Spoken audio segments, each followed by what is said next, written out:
Hey, shalom, my brothers and sisters. This brother Amos coming to you live again with call to action, man. Listen, we another week, all right? This is another week, and I'm excited. I'm hyped, yo. I get hype about this stuff because, look, this is an opportunity for y'all to start learning specific things. You know, a lot of what I'm presenting to y'all is to really just get you kickstarted. It's going to change your life because I work diligently and I studied throughout the years to really understand what I'm talking about.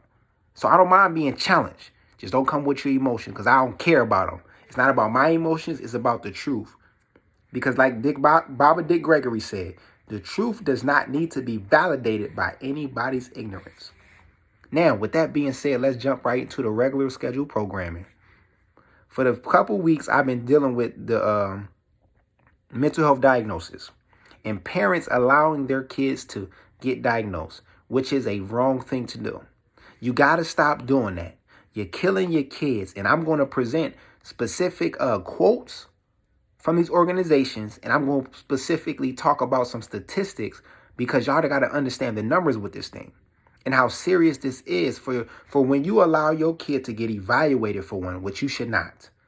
And if you step into that arena, see, don't ever feel pressured that you can't attend the school or the school is going to force you or the school is going to back you into the corner to say, well, you can't attend this school until you get an evaluation. Or your kid can't attend this school until he or she gets an evaluation. Or, you know, you got to take this medication to come here. No, there's state law says you can't do that. You can't do that. And I'm going to give y'all some things to look up for yourself. But just understand, start having some courage. You know what I'm saying? We got courage everywhere else when we want to argue with people, when we want to kill each other. You know what I'm saying? We got courage then. But when it comes to protecting our kids, we want to be all emotional. We want to be all in a frantic state of mind. So take this information and take it hard, take it fast, because this is going to save your life and it's going to save your kid's life. Because I'm sick of it. I'm tired of y'all parents allowing this stuff to happen. Okay? They are our children. We really got to get this thing together. Your kids are my kids. You understand? What I do affects them, okay? And what you do affects them. Let's get this thing in order. So now, look.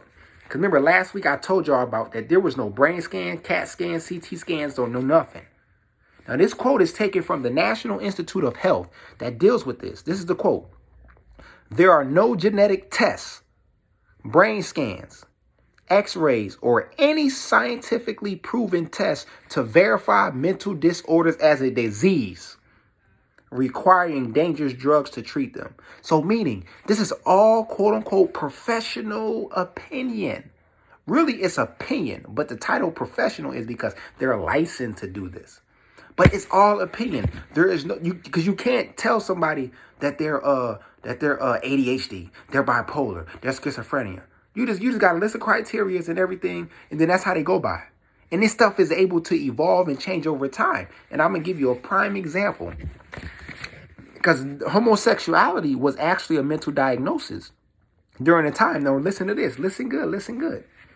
So first published in 1968. The DSM, the Diagnostic Statistical Manual for Mental Disorders, volume edition 2, second edition, listed homosexuality as a mental disorder. In this, the DSM, the Diagnostic Statistical Manual of Mental Disorders, followed in a long tradition in medicine and psychiatry, which in the 19th century appropriated homosexuality from the church and promoted it from sin to mental disorder. So now listen good. In 1973, the American Psychiatric Association asked all members attending this convention to vote on whether they believe homosexuality to be a mental disorder. 5,854 psychiatrists voted to remove homosexuality from the DSM, and 3,810 voted to retain it. Now listen good. Then the APA then compromised, removing homosexuality from the DSM, but replaced it in effect with sexual orientation disturbance. See, that's intellectual masturbation for people in conflict with their sexual orientation. So it wasn't until 1987 that homosexuality completely fell out the DSM. Okay? So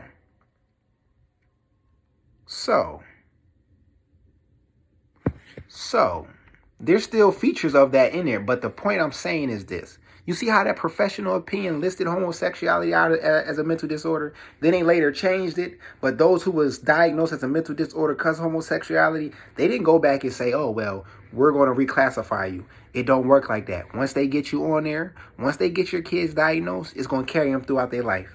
Because that's what? They do doctor's appointments. And what does a doctor do? Take notes, graph it, da-da-da-da. So it's all in their medical records. So stop allowing your kids to get diagnosed, okay?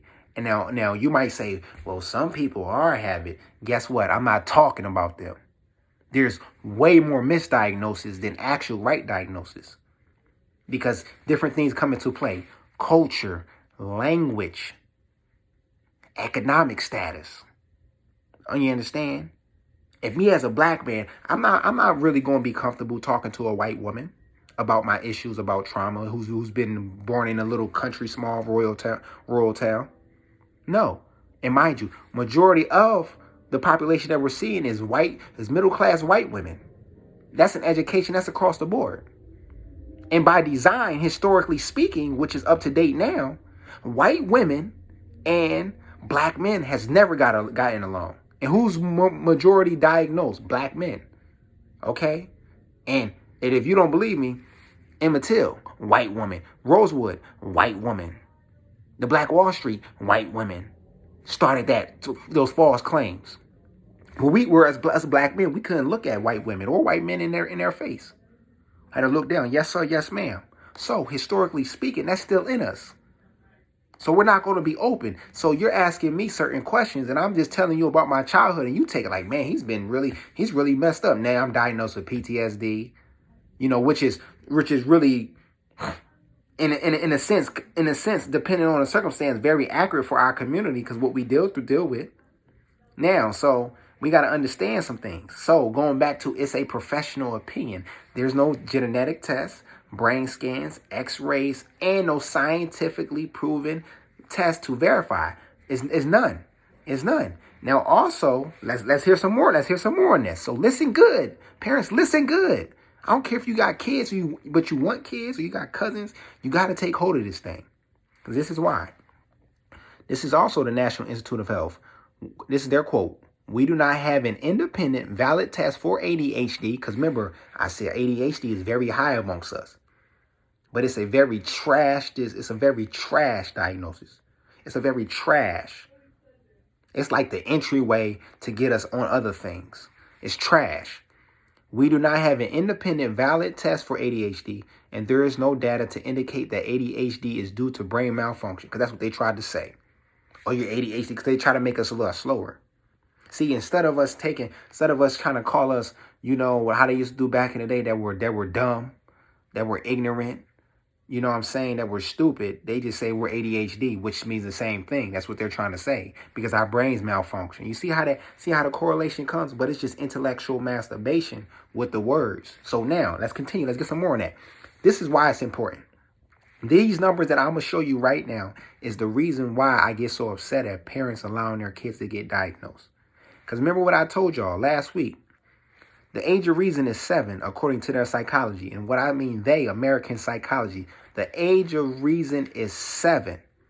Meaning that the kid is not going to come to understanding and comprehension until the age of 7. So check this number out. So U.S. alone has 7.2 million children are currently being prescribed psychiatric drugs. So more than 620,000 of those 7.2 million are age 5.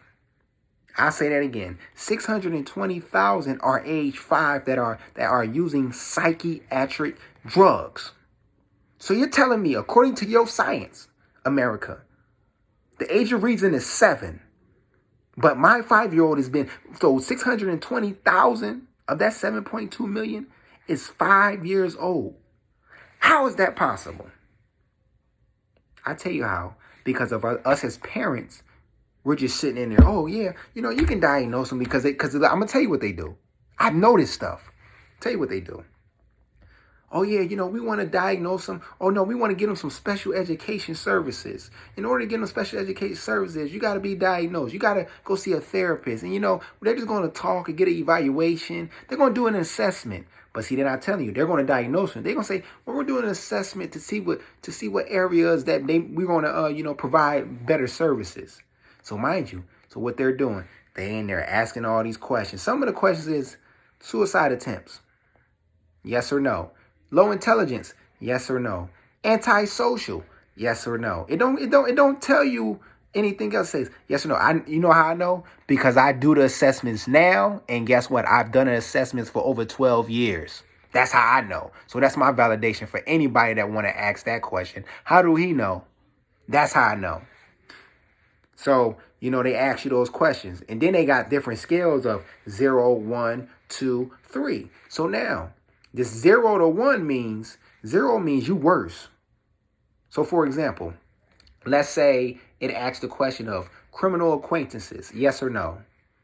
So that breaks down to, do you have anybody that you know that's on any criminal charges or has probation, parole, or anything? You might say, yes, because they don't tell you who, yes. So that's saying like, okay, you're around people, but you like, no, these are my family members who's like that, but they don't give you the opportunity to be able to share that. And then they say, okay, could you use better use of your time or something like that? 0, 1, 2, and 3. So you circle 0 as the worst. You can, you just being lazy. 1, you're being lazy, but you're doing the best you can. 2, you got 1 or 2 activities going. 3, guess what? You're doing really good. You're really active. So that scale measurement to be able to diagnose somebody with these assessments are trash. Now, going back to these numbers, because we got to understand what we're dealing with here. So U.S. alone has 7.2 million children are currently being prescribed psychiatric drugs, and 620,000 are age of 5. Look at these numbers. Remember, age of 7. Age of reason is 7 in America. That's how they try to portray. So listen to these numbers. So from 0 to 1 years old, 125,361. They're diagnosed with and they're on psychiatric drugs. How is a 1-year-old on psychiatric drugs? Let's get some more on that. Between ages of 2 and 3 years, 202,319. Again, the age of reason is 7. How is that possible? Age 4 to 5, 306,079. 6 to 12 years old, 3,259,955. 13 to 17 years old, 3,419,633. How do you have a number from 0 to 5 that's diagnosed like that? How? And your psychology is the age of reason is 7. So that means, how are these 3-year-olds, 4-year-olds, 2-year-olds getting psychiatric drugs? And also, let's add what's in those drugs. So in the ADHD drugs, and these are not just only ADHD, this includes ADHD drugs.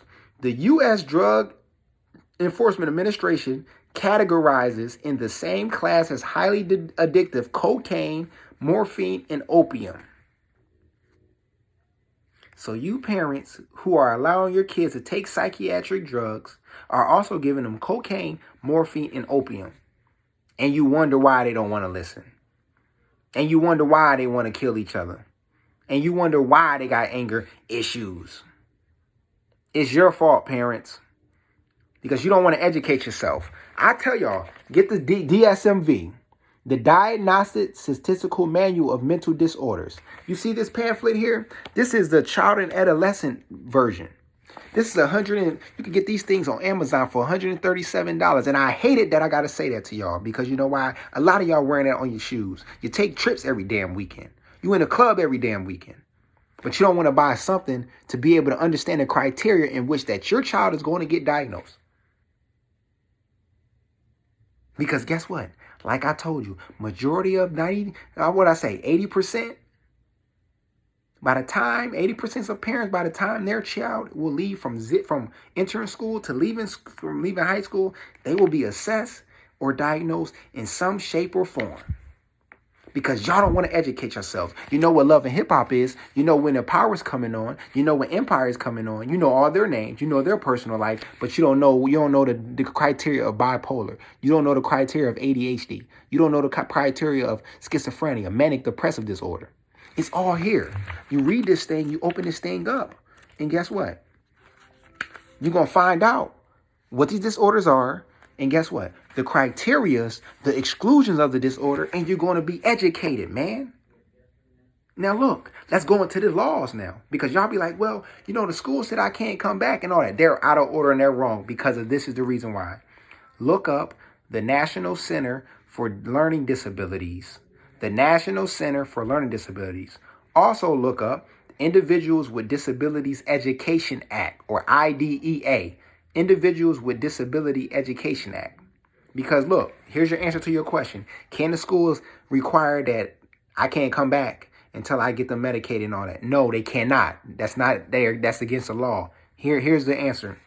Public schools are not allowed to require any student to take ADHD medication, or any medication at that. The Special Education Law, IDEA, or Individuals with Disabilities Education Act, covers medication that are controlled substances, and ADHD medication falls under that group. The law is very clear.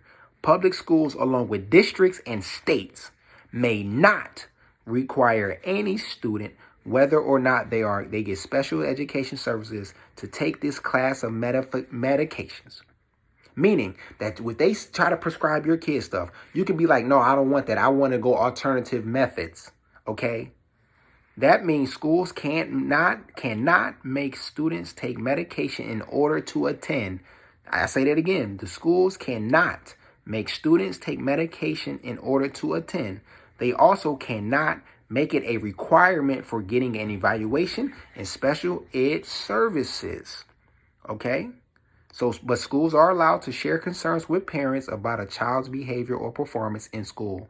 However, teachers might describe what they've seen and how the child behave. And it says they can even suggest or request that a child be evaluated for special education services. Now, be very careful, because I told you, only therapists, psychologists, and psychiatrists can only diagnose your kid. So parents try to maneuver. The teachers in the schools try to maneuver that law because, well, your kid has ADHD. Shut up. Don't talk. You're not even required to even tell me that. You can say evaluation, but don't ever talk to me about no specific diagnosis, because you're not qualified. That's how you got to tell them. And that's why you got to get this book. So don't be afraid, parents. The law states they cannot require your child to take any medication. So if they want your child to have special ed services, they can't require them to take pills. Okay? But they will require your kid to have a diagnosis, which is a problem. So don't you ever take the first evaluation seriously. Take it, and as a black person, go to a black therapist, because you got to get somebody that understands the culture. We speak different cultures. The culturally is cultural differences, ethnic differences. You got to get somebody who's from the area. Somebody from the streets of Philly, Chicago, New York, LA, get a therapist if you live in the area. Don't be living in the inner city and get somebody from the country, rural country. They're not going to understand, and they just taking notes. They just marking down everything. Oh, you said you seen 7 deaths today. Oh yeah, your family member OD'd in front of you. Oh, you're trauma. You're this, you're that. And they diagnose you with anxiety, depression, manic depressive, all that stuff. And then now that's on your rap sheet, because it doesn't get erased. Even when you do get reevaluated, that's still in your file. So when you get diagnoses and your parents, you're allowing your kid to diagnoses, that sticks. It's just evolving with them. So stop it. If you need assistance, DM me. Before you take that evaluation, you DM me. Storybook Poet. DM me. My email is storybookpoet@gmail.com. Storybookpoet@gmail.com. DM me. Don't allow that happen. Don't do it. You have laws. Now, Individuals with Disabilities Education Act. National Center for Learning Disabilities. The schools cannot require your kid to take any medication to attend. Okay? You understand? So don't fall for the fluke. Stand tall. Y'all always talk about standing 10 toes down. Now do it for your kids. Like I said, I love y'all. I'm Brother Amas, and this is Call to Action. With that, I say shalom.